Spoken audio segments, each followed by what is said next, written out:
Up, good people? Good morning, good morning, good morning, good morning. Welcome to Breakfast with the Brookses, or should I say the Brooks. Sheri is running a little bit behind time, but while we have time, I want you guys to do me a favor really quickly and invite somebody to the room.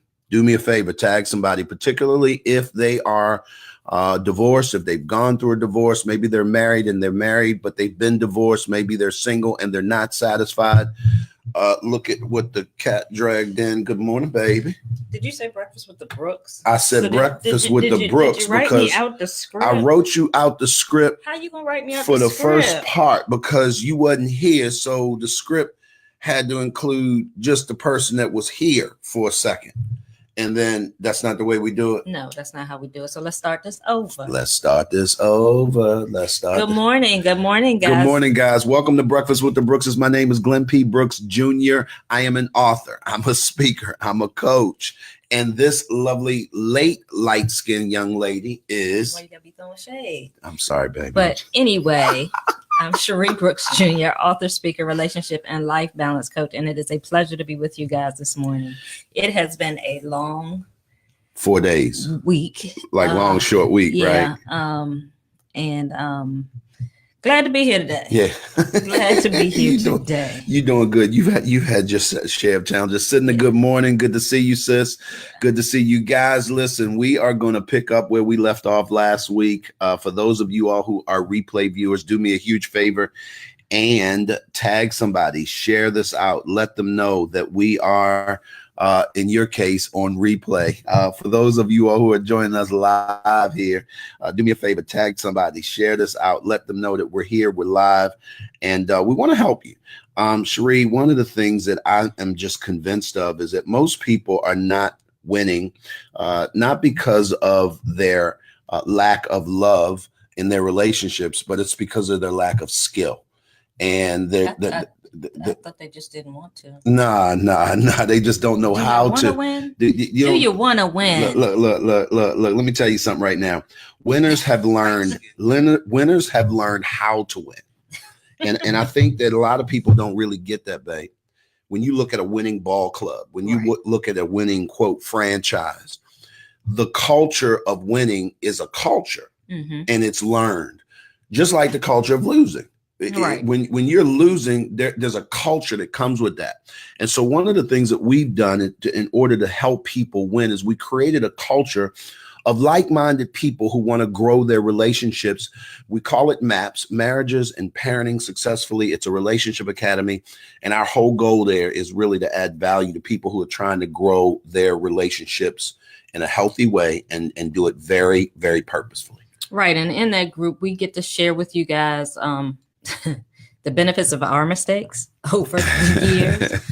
Also things that we've learned from our years of study, from other couples that we've coached over the years, and just things that we've learned that have worked. Now, everybody's situation is different. We understand that everybody's circumstance is not the same, but there are some general principles that if you put them in place in your relationships, for the most part, your relationship can be successful. So we try to help people learn those basic core principles and help them to be able to put them in place. And in most cases, I'd like to say that they are able to have successful relationships. We have quite a few success stories of couples who have come into the group. Some were not married and are married now. Some came and were on the verge of divorce and now they're happily married. They've learned how to rekindle their relationship. And so it takes work. And, you hear that all the time that, people say marriage takes work. And I don't think people really realize when we say work, we mean work. It's not just coming home from work every day, you coming home and you just being together. There's actual work that has to be done to make your relationship work. And even as a parent, it takes work. You don't just give birth to a child and then you just automatically know how to parent. Right.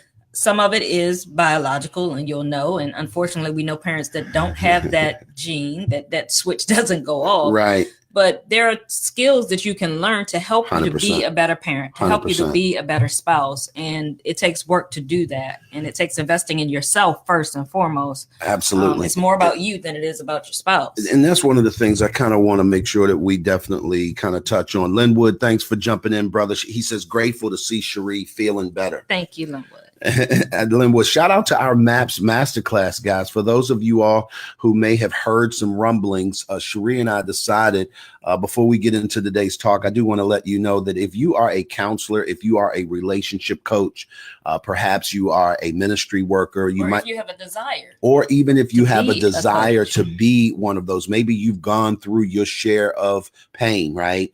And you realize that this is a part of your purpose. Like there's a reason you've gone through this and you want to be able to learn how to profit from it and build a business. We're going to take people through what we're calling the MAPS Masterclass. We start on September 15th. There's still a few slots. We actually opened up a couple of slots so that we can fit a few more people in. Go to thecrcoach.com, go to the thecrcoach.com, scroll down and find the information where if you click it, it'll tell you a lot more about the cost. It'll tell you about the curriculum. It'll tell you about what we're talking about, what you will learn, how it will benefit you. Because Sheri, one of the things that I think, and you were talking about doing the work, oftentimes people are doing work on the wrong things. Right. And so you're working hard, but you're working hard at the wrong things. And so you almost get caught up into that whole practice makes perfect mindset. The question is, what are you practicing? Right. Because practice don't only make perfect, it makes permanent. Right. And I need you guys to really hear that. When you're practicing certain things in relationships, it makes those things permanent. And so you have permanent habits, permanent behaviors, permanent thought processes, permanent ways you communicate that are not effective, but you practice them all the time. And so you would say, I am doing the work. Like I told him already, I've been telling him all year, he needs to do this. And it's like, if he hasn't changed all year, either A, you're not telling, or B, he's not hearing. Right. So if you practice doing something wrong, you learn how to do it wrong. Mm-hmm. So you have to learn how to practice doing it the proper way. Absolutely. And sometimes that takes getting some guidance from somebody else to learn.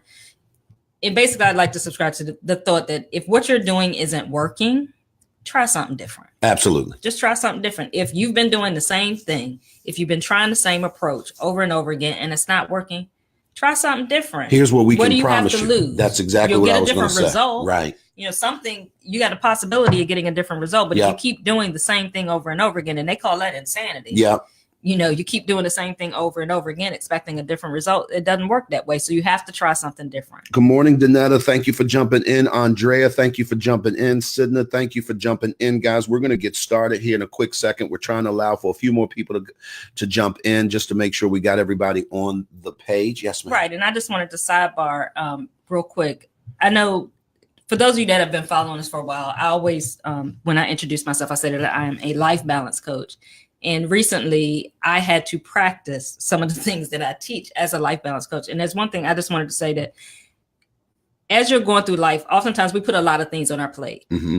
And you have to learn how to balance it. Even in relationships, it is a balancing act. Mm-hmm. And if you do not practice putting balance in your life, you can often get overwhelmed. Things start to fall off. You start to lose sight of the things that are important. Mm-hmm. And so I just want to stress you guys, you know, and we always talk about this, that this is about self-care. You taking care of yourself first. You're investing in yourself first. Absolutely. And so the main thing to balance, even in relationships, is you focusing on you. Yeah. I think a lot of times, you know, when things are going wrong in relationships, we're quick to do this. But if you think about when you're doing this, your other fingers are pointing back at you. There are more fingers pointing back. And so you have to focus on you. Yeah, that's good. Before you focus on that other person. That's good. And I just want to really encourage you guys as you're going forward. Number one, I want to applaud those of you that are on the show today, because you are focusing on yourself, because you took the time to even jump in the room. Right. Absolutely. So I want to applaud you for that, because you've taken that first step to focus on you. Absolutely. Absolutely. And Sydney, you're absolutely right. They deserve a hand clap, guys. Because at the end of the day, what I also know, babe, is that so many people talk a good game, but they're not about doing what it is that they say. And so they don't get what it is that they want.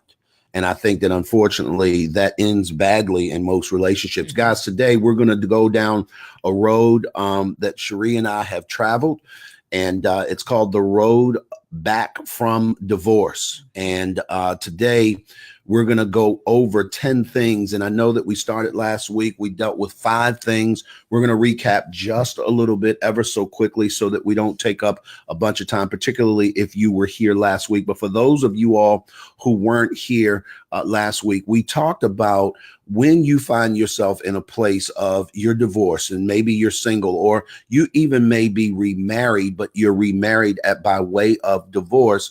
Oftentimes the journey back can be very, very painful. And it can be something that if you're not careful, you get stuck in a process and in a rut. And then you figure out later that things aren't working and you're trying to figure out, why is your current relationship or the next relationships that you're getting into, why are they imploding? Why are they not working? And so we're going to talk to you guys a little bit today about the journey back. And this is some things that it's not an exhaustive list. It's some things that we have found to be absolutely true, not only in our lives, but in the lives of the people that we coach.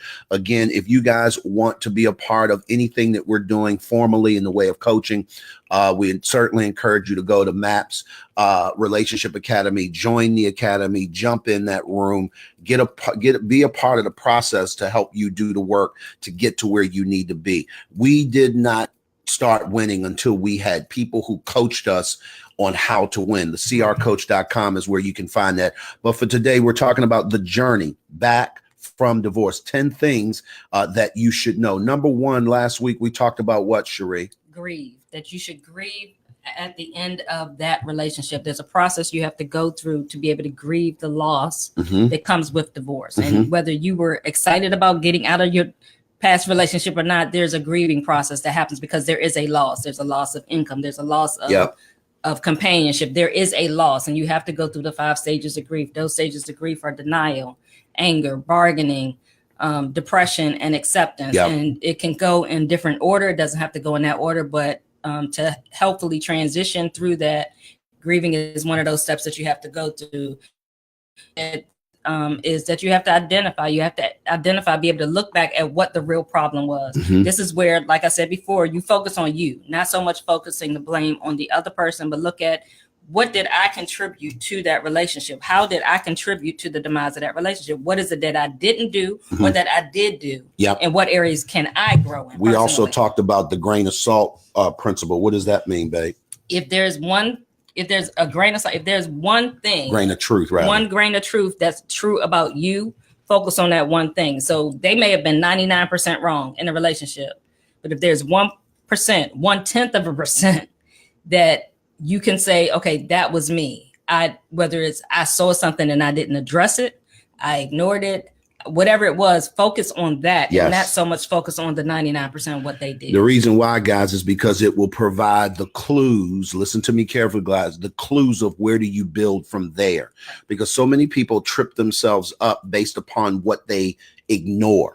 Do y'all understand what I'm saying? When I say ignore, meaning you saw what you saw, but you second guess what you saw so you don't say what you see. And it could be a behavior. It could be a character flaw. It could be something really insignificant to some degree. And you'll dismiss it as, that's just he's just like that. He's like that with everybody. Or she's just like that. Well, the problem is that if that is something that should be investigated, what happens is that when you do not identify what really went on, you don't get a chance to do that. Number 3, last week we said of the 10 things you need to know is what, babe? It's work. You have to work. Once again, we talked about self-care. Work on yourself.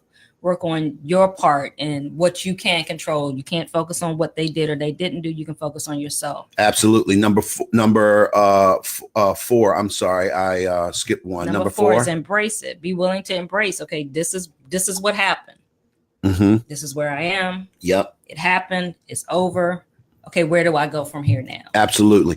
I think that the other part of embracing, babe, is where people have to be self-aware. It's hard to embrace something that you don't see is the problem. You get what I'm saying? And so if you can become extremely self-aware, you can really say, you know what, this kind of is what it is. This is who he is. This is who I am. Now, we were just coaching a couple last night where she said there was a challenge that we asked her a question about something really specific. And she said, no, that's me. That's the way I am.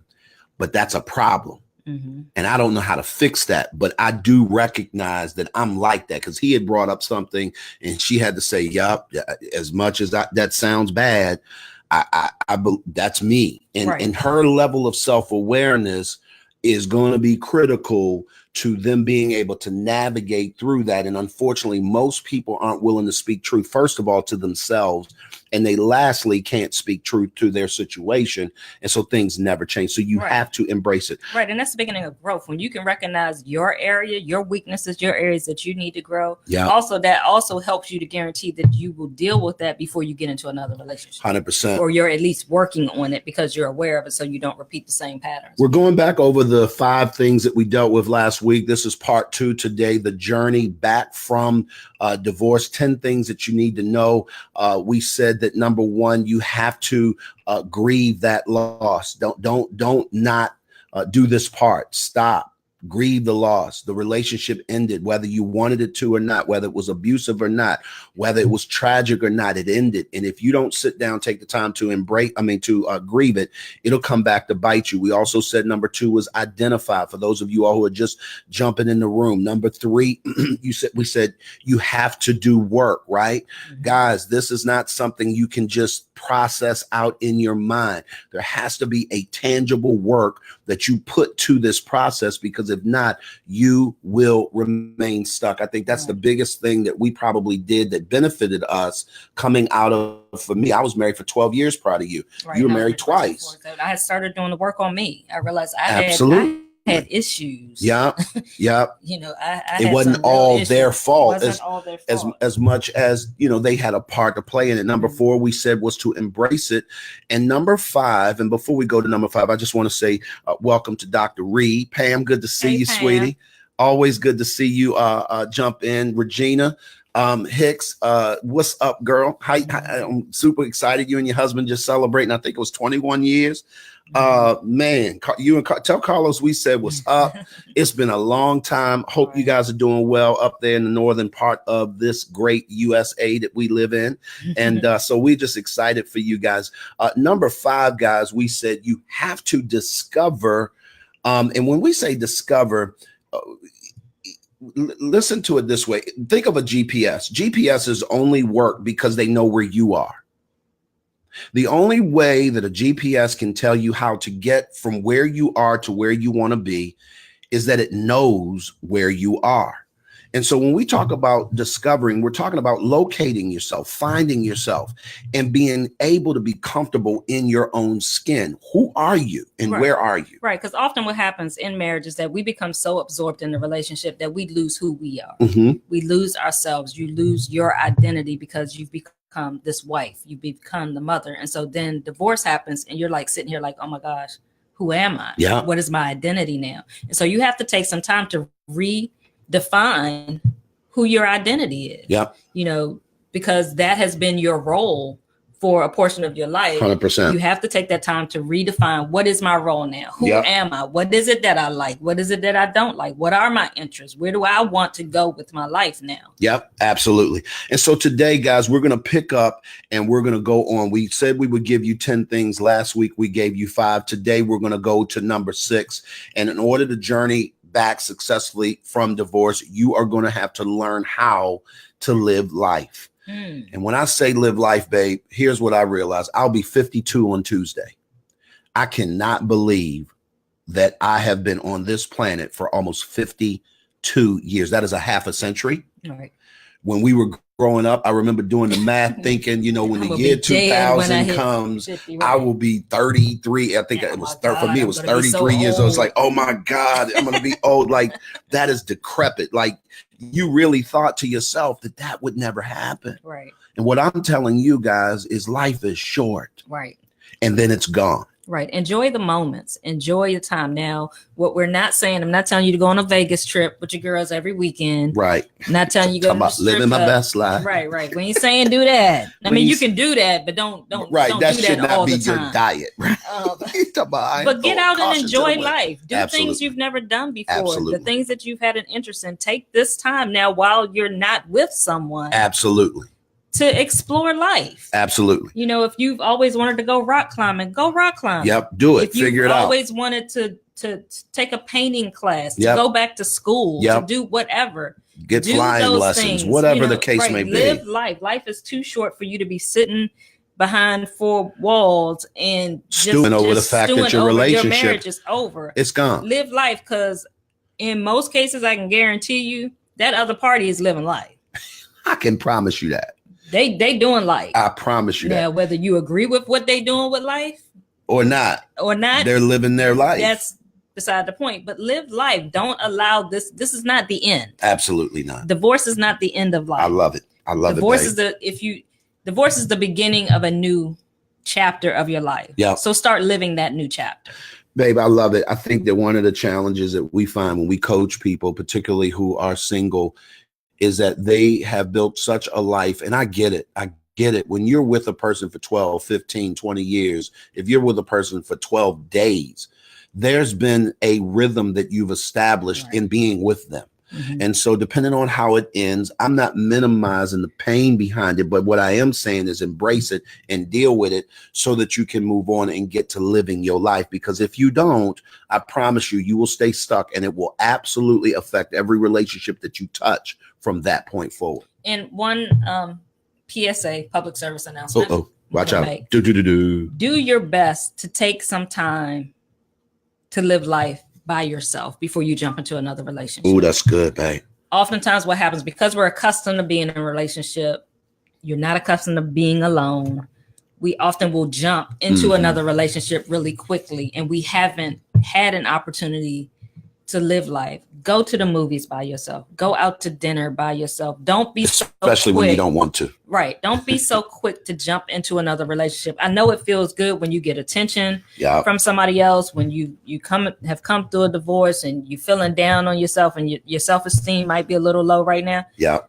Accept the compliment. Thank you. Oh, yeah, I still got it. All that. Right. But I might take your number, but I'm gonna call you in about 3 months. I'm not calling you now because I need some time for me. So slow down. That is so true. And just enjoy you. Get to know you before you start to get to know somebody else. Yeah. And I think that when the secret into what you're saying, babe, it's when you get to know you, that when you get to know someone else, you're starting that relationship not below the surface, but you're starting right at surface level, and you can build properly, and your foundation is solid because you know who you are. And now you don't have to discover who this person is while discovering what you really want simultaneously. That's hard. Right. Because what happens typically when we do that, when we move from one relationship into another relationship, you're basically hooking up with the same person again in a different suit. Mm-hmm. Because what you're looking for are the same things that you looked for in the past, because you didn't take time to look at yourself and see, okay, who am I really? Yep. What is it that I really want? Yep. What are lessons I learned from that past relationship that's not acceptable for me now? It's funny because if you just jump into another relationship, you're going to still be attracted to the same things because you haven't learned to attract to yourself. In the financial world, particularly when it comes to investing in stocks, they'll say past performance does not guarantee future results. Right. And then when you think about relationships, past performance does not guarantee future results. And so I want you to think about whatever the performance looked like in the past, whether they were good or bad. It doesn't guarantee future results that it's going to be good, or future results that it's going to be bad. That's why you need to embrace the idea of living life so that you can now, and I'm going to move to number 7, is discover your purpose. What is the reason God has you outside of worshiping him, outside of being an example for him? What has he specifically designed you to do? Right. And what is it that you're supposed to carry out before you get up out of here and you get on into eternity? And do you know what that is? And I think there's nothing more fulfilling, absolutely nothing more fulfilling than when you discover your life's purpose. Right. And I believe that every person has a purpose. Everybody's purpose may not be on a public platform. Mm-hmm. Everybody's purpose may not be, to start a business or whatever, but everybody has a purpose. God created you to do something, whether that's for you to go work in the food pantry, whether that's for you to work with the women's ministry at your churches, that may be for you to be the best parent you can be. Yep. to invest that time in your children till they get off to college and they're gone. Whatever your purpose is, you need to discover what that is. Yeah. And make sure that you're fulfilling that. And your purpose may be to be a wife. I was just going to say that. But you need to make sure that you're whole this time around so that you can fulfill that purpose. Sheri, you said something when we first got married that I had not really heard before. And this is almost 20 years ago. Well, actually, it was more than 20 years ago because we met. Obviously, we were together before we got married for a minute. But you said that you believed that your purpose was to be a wife. Right. I believe part of my purpose was for me to be a wife. I got it wrong the first 2 times because I didn't know. That is powerful. I didn't know. I hadn't done the work on me. I hadn't studied. I didn't have an understanding of what that was. But I truly believe that a part of my purpose was for me to fulfill the role as a wife and to be your helpmate. Mm-hmm. And so that was part of my purpose. There are other parts to it too, sure. Which is I had to be a wife to be able to speak to other wives now, to speak to other couples. Absolutely. Now. So that all, it ties together. That being part of my purpose, that has led to now my being able on the back end fulfill that purpose in a different capacity. Yeah. But it came from, I truly believe that my part of my purpose on life was to be a wife. I was designed to be a wife. Yep. I just didn't do it right the first time. That's funny because just because something is, listen to this very carefully, guys. Just because something is designed for a specific purpose doesn't mean it's being used for that specific purpose. How many times have you picked up a screwdriver and took the back end of it and tapped a nail into something, and that wasn't the purpose but for which that screwdriver was designed, right?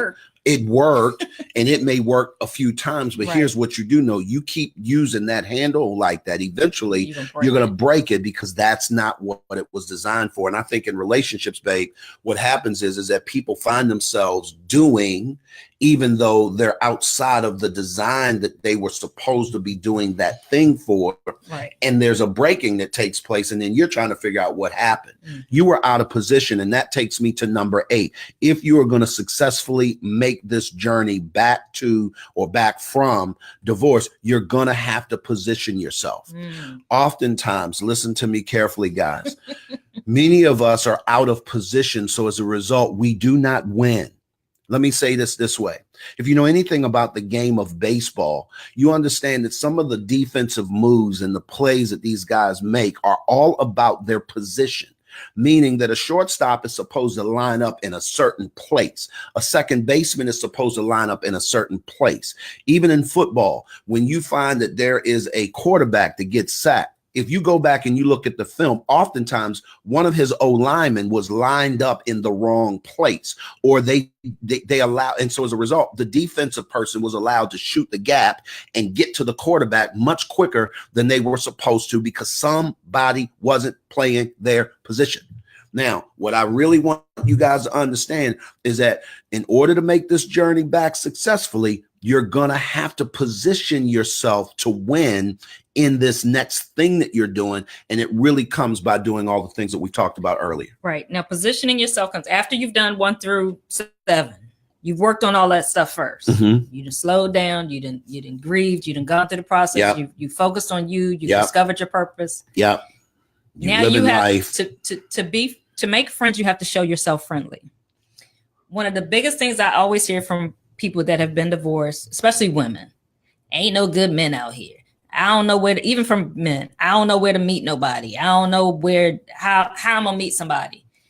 Well, I'm not saying go to the club because I don't think that, especially if you're an older adult, that's the place to meet a person. Stop judging. You judging. But if you walk around with this defensive look on your face, don't talk to me. I'm not talking to you. Nobody's ever going to talk to you. And I'm not saying that the first guy that says hi, that you're like, oh, hey, you're him. No. Oh, my goodness. I'm positioning myself. No, I'm not saying that. But you have to, part of getting out and living life helps you to build your circle of influence. Yep. it broadens your arena. It Yep. broadens your world. Yep. So you're positioning yourself. Yep. You're out in the world. Yep. If you stay home, you come home from work every day and sulk, oh my God, I'm by myself. I'm never going to find another husband. I'm never going to be found again. Right. I just go to work and I come home. Okay. Unless you're going to find him at work. Yep.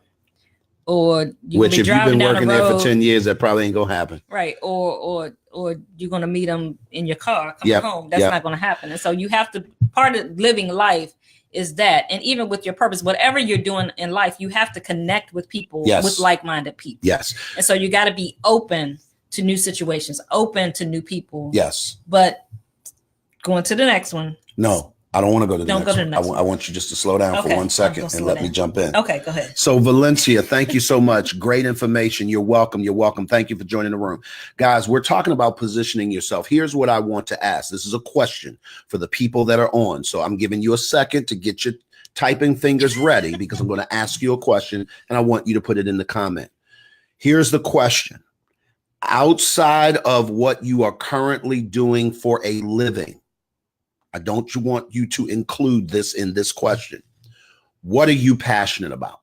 That can be 1 word, 2 words, 3 words max. What are you passionate about? That's a question. Do me a favor, put it in the chat. I'm going to do something a little bit different. I know y'all normally listen and you all, maybe you writing notes and you try, girl, this is good. Maybe you doing dishes and all that kind of stuff. I want you to do me a favor and put in the chat what you are passionate about. Sheri, let me tell you why I'm asking that. Because what we're talking about here, guys, for those of you all jumping in, Michael J. Coven, good to see you, brother. Good to see you in here. We are talking about the journey back from divorce, 10 things you should know. Every person on the planet who's ever gone through divorce knows this one thing. It's painful. Mm-hmm. And it will leave you stuck on the side of the road trying to figure out what is going on with your life. Okay. Mm-hmm. So now here's what I want to do. We have already said, and I see y'all already dropping that in.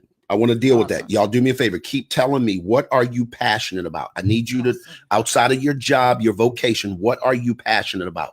We said that there were 10 things that you need to do in order to be able to make this journey successfully after divorce, right? Or to get back from it. Here's what I want to do. Now we're going to go ahead and go to the answers. And so marriages. And Andrea says she's passionate about parenting. Sidna is saying she's passionate about young people. LaFonda is saying she's passionate about her children. I get it. I love it. I love it. Here's what I want you guys to do. Listen to me very carefully. And again, we're still talking about positioning yourself. Eric Jones Jr., thank you for jumping in the room.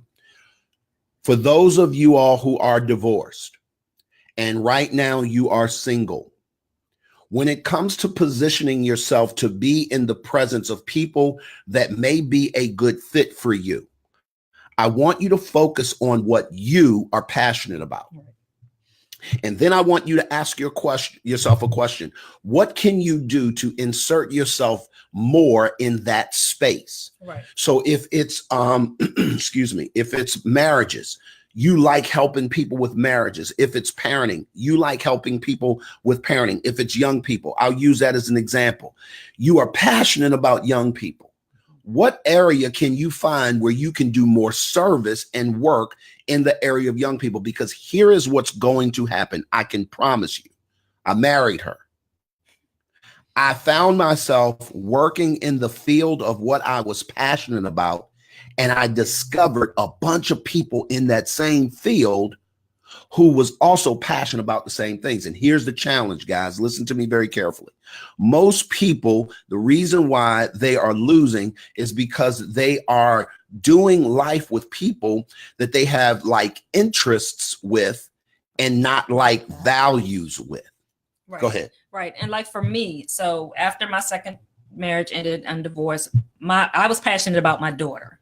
And so I started getting more involved in things with her. I became a Girl Scout troop leader with her. When she joined she wanted to join the youth choir. I got very involved in that youth choir. I was working as the administrator. Lo and behold, I didn't know that I would meet this man who was very passionate about young children, who organized the youth choir, and we wound up meeting because we were both flowing in what we were both passionate about. And when we first met, it was not sparks, fireworks, none of that. Any of that. We didn't like each other like that at all. Yeah, we had a working great together, working relationship. And we realized that we shared the same value about children. And that's what our conversation started about. And we were just friends for probably about 6 months before we realized that, hey, maybe there is something here. Right. Let's try to explore that. And so I got focused on what I was passionate about. And in that, I met other people that shared that same passion. Because one thing for me, I realized that if I was ever going to get married again, that person had to share the same value I had for my daughter. And guys, I want to park it there for one quick second. I love it, Valencia. You said that you are passionate about encouragement, meaning you can't be around negative people. Mm-hmm. You can't be around successfully people who are discouraging by nature. Excuse me. Here's what I want to help you guys understand. We're going to move on to the next thing. I want you guys to understand this one truth. When you are focused on what you value, you are now beginning to build the building blocks for a sustainable relationship. When we talk about value, we're talking about character. Mm-hmm. And I honestly believe in all these years of doing it wrong, where we've messed up is we have looked for people that share the same interests as us. And I want you to be really careful. So yes, we were both interested in youth-oriented things, but we value the lives of young people. There's a difference. You got some people who will choose a teaching profession as an occupation. It doesn't mean they value students. Right. Does that make sense? They just like to teach. And quite frankly, even if they don't like to teach, it was just an easier job to get coming out of college. Unfortunately, it's a lot of teachers. And because at this point, they're saying yes to anybody, particularly if you're a male. And if you're a black male, oh my God, like they want you. And they will pay you to teach. It doesn't mean that you're passionate about the students that you're teaching. So I want you guys to be super duper clear when we say that. Positioning yourself is all about discovering that thing that you value. The next thing, and then we're going to wrap up, is I want you to take your time. It's better to be slow and right than to be fast and wrong. Mm-hmm. Sheri, you took your time when you dealt with me. Mm-hmm. You were not in a rush. You weren't, as they would call today, I think the term might be. I wasn't thirsty. Thirsty, right? She wasn't pressed. Coming up in y'all used to say in DC, I ain't pressed to be with. No, she never came across as being pressed. She never came across as being desperate. She just came across as being passionate about what she did, and it caused me to notice that this woman ain't tripping off of the fact that I founded this choir, that I'm organizing this choir, that the choir is an extension of this bigger entity of which I'm an executive at that industry. She wasn't tripping off the fact that I was making a significant amount of money. She didn't care about any of those kinds of things. All she was caring about was what it was she was passionate. How you really rolling with these children. And if you're not doing that right, she was quick to pull me up and say, you need a permission slip for that. You can't just take these kids away on this trip and you not have permission slips. What are you doing? You get what I'm saying? I'm like, oh yeah, my bad. Well, you got any permission slip? Boom, I got one right here. Here you go. You can rewrite it. You do that. We did it in the Girl Scouts. And so here, do this. And so the point I'm making is that she was not pressed, and so therefore she took her time. So I want you to take your time. Right. And oftentimes, we rush, like I said before, you are accustomed to being in a relationship. The relationship is now ended. Somebody comes along and now you're ready to jump in with both feet. Yeah. With both of them. Feet. Happy feet. I love it. So just slow down, take your time, get to really know this person. Take your time. You got time. Yep. Yes, you do. It's no need to rush. Absolutely. This ain't no shotgun wedding. Yeah. Hopefully. Hopefully ain't nobody being held up. So just take your time. I love Enjoy life. I love it. Linwood says taking your time allows for investing and not just spending time. Right. Ooh, that's good, Linwood. Fire. That's very good. That is fire. Shout out to our MAPS masterclass. Mm-hmm. Linwood and his wife, Danae, they are coaches and they're going to be taking part in our masterclass experience starting September the 15th. Shameless plug. If you want to be involved with that, if you want to work in the lives of people who want to build healthy relationships on purpose, go to the CR Coach lynwoodcoach.com, and we'll give you more information about that. But the thing I love about what Lynwood just said is that there's a difference between investing time and spending time. One, you get a return, the other you don't. Go ahead. Right. And I just want another little side note, another little PSA. That whole thing when we young, talking about putting your best foot forward and them whining and dining you. If you over 30, you need the real. Right. I don't need you trying to impress me at all. I need to know what really. No games. I don't need you paying spending your mortgage to take me out for the weekend, and then you can't pay your mortgage. She's not making that up. I don't need that. I need to know the real. I don't care if we're going to. She done gone to meddling now, y'all. To Fridays, TGI Fridays versus you taking me to the Palm. If you can't really, if that ain't really your life, right? Absolutely. Now, if that's really your life, I want take me to the Palm. You get what I'm saying? I'm trying to have a table lobster.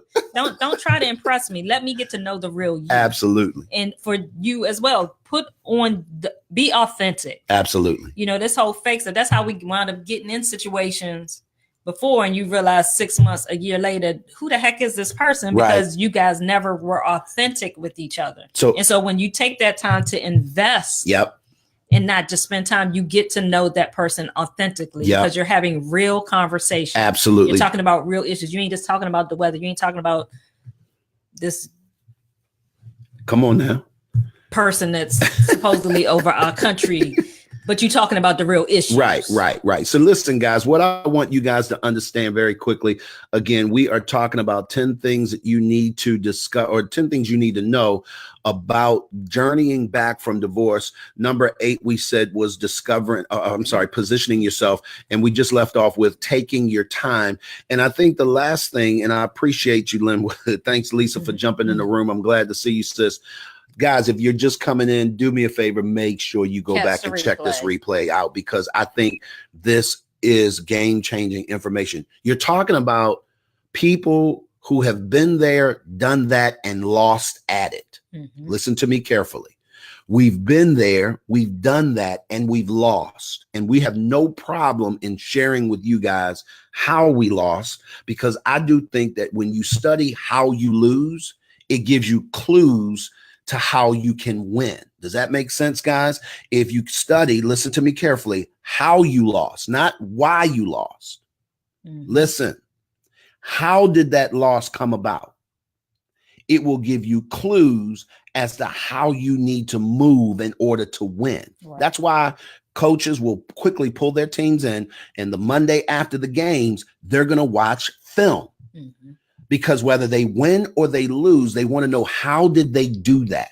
So that in losing, you don't duplicate it, or in winning, you can replicate it. Does that make sense, guys? And I'm telling you right now, Sophia, I love it. Thanks for Sophia. Guys, listen to me very carefully. Sophia is an investment guru, right? This young lady, she's a millennial. And I'm going to tell you something right now. If you want to learn how to retire your student debt, if you want to learn how to get in a position, parents, please listen to me very carefully, where you can send your children to college for free and or them get paid to go. This is the lady who can help you position yourself to do that. But she says, invest time, and invest versus spend time. One of them get a return and the other you don't. Golden. No, it's true. And it's that return on investment that you're looking for. Lisa said, definitely we'll check out the replay. I appreciate that, Lisa. Guys, are y'all ready for number 10? We're going to get up out of here for the day. But if you're ready for number 10, put number 10 in the chat. Sheree, I think this is good stuff. I think we're helping somebody. Don't nobody pay us to show up every Saturday morning, but we helping some people. And that's payment, right? So guys, listen, if you know ready for number 10, put number 10 in the chat. Put number 10 in the chat. I'm not moving on until I see a whole string of number 10s. Number 10 in the chat. I want number 10. We said that if you're going to successfully, listen to me carefully, guys, journey back from divorce, you're going to need to learn how to grieve. You're going to need to learn how to identify. You're going to need to learn how to do some work. You're going to have to learn how to embrace it. Call it what it is. You're going to learn how to discover who you are, where you are, and what's going on with you, right? That's that self-awareness piece. You're going to have to learn how to live life. Sheree, what's number 7? You're going to have to discover your purpose. And then what else? Number 8, learn how to position yourself. And then number 9, take your time. And number 10. We got LaFonda says she want 10. Linwood said number 10. Lisa is like number 10. Lisa also says, help me. Help. Why did I hear that sounded like Lisa, help. I don't know if you really said it like that. I just kind of heard it like that. Sophia said number 10. Andrea said number 10. Great, guys. The last thing that I want to make sure that you guys know, you're going to have to build your community. Guys, let me tell you the fundamental difference between community or a tribe and family, right, or friends. Right. Okay, let me tell y'all what the difference is. A community and or a tribe has been systematically put together for one express purpose, and that's to ensure the longevity of the group. It is to ensure that the group outlasts whatever circumstances and situations that they're going through. Let me tell you the difference. Family is something you're born into. A tribe is something you build. Right. Can I give it? Yes, ma'am. A tribe or community is also, share a common goal. And so I liken it to, like, if you go to AA, Alcoholics Anonymous, everybody there is there because they're trying to overcome alcoholism. You need a community. If you're looking to possibly one day get married, or you're just recovering from divorce, or your passion is parenting, you want to be in a community of other people that share that same goal. People that have been there, that have done that, people that are succeeding in it where you're going. In your family, you got people that are divorced, you got people with different lifestyles, you got all that. So you're not going to necessarily go to your family and expect them to give you real solid wisdom. Right. On where you're trying to go, especially if they've never been there. Now, you may have 1 or 2 family members that have successful relationships, and you may talk to them, but you need to surround yourself around people that are going where you want to go, or that are where you want to go in order to get there. And so what we want to do is we certainly have one of those kinds of communities. It's called MAPS. We would encourage you guys, look, do me a favor. You are worth it. Invest the time, invest the resources that it takes for you to be a part of a community that has been specifically designed for you to win. It's specifically designed so that you can get from where you are to where you want to be. These are people who have been there, done that, and they are crushing the game. There's love in that community. Yes. There is transparency in that community. There's truth in that community. Right. And we're not even the veterans in the community. We have other couples that have been married longer than us that are successful. We have, newlyweds. We have couples that are about to get married. We have the gamut. People that have been people who are single, people who are divorced, that are parenting, and they're trying to succeed in whatever phase in relationship they're in. And they're coming together in a community where they're able to get support every week, able to gain wisdom every week, and have that support. So you're not doing it by yourself. You cannot do life by yourself. Not and win at it. Right. You can do life by yourself. They called homeless people. Oh gosh. And I don't mean that as any disrespect. Right. Listen to me. Right, but a person who is homeless for whatever reason has checked out of the normal life of society. Now, I'm not saying it's their fault. I'm not dealing with that. Right, but oftentimes they've made a choice that they don't want to be a part of community. I've met them. I've met people who have degrees and whatnot. They just chose they're quitting society. Mm-hmm. I've heard that. Now, obviously, you got the gambit of why. I'm not dealing with why people are homeless, but I'm dealing with, in fact, that they have left the general society and they become a part of another community that's about homelessness. And so their survival on the street, people ask all the time, how in the world do you survive on the street? You rock with a bunch of other homeless people. They can teach you the game and run you the game on how to survive out here.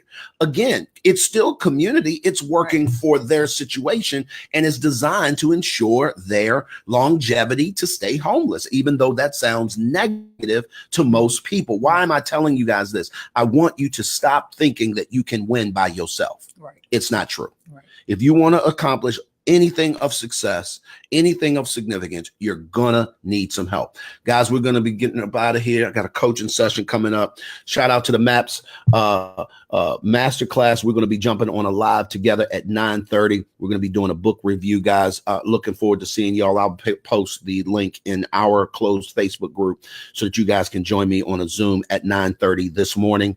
But guys, listen to me really, really carefully. It is significantly important for y'all to stop trying to do all the heavy lifting by yourself. If you are divorced, if you are single and you are not satisfied, we are living witnesses that it's possible to successfully make that journey back and not now wreck your future relationships because of the crazy past that you've had to live, unfortunately. All right. And even if if your desire is not to get remarried again, going through these 10 stages will help you to get back to you. Absolutely. And so it's not so much about that we're setting you up to get remarried again, because that may not be for everybody, but you need to get healed and you need to grow through what you've been through. Absolutely. And so I think it's still necessary to be in community with people to help you go through that. Absolutely. Guys, we're going to get up out of here. Sophia, you said it absolutely right. Thank you so much for all the comments. Y'all tag somebody, but we always like to say at the end of everything that we do, guys, we all need some help. Y'all be good. Have a great Saturday. We'll see you next week. And it's going to be a sweet treat, a treasure. You do not want to miss it. We'll talk to y'all soon. Y'all be good. Have a good day.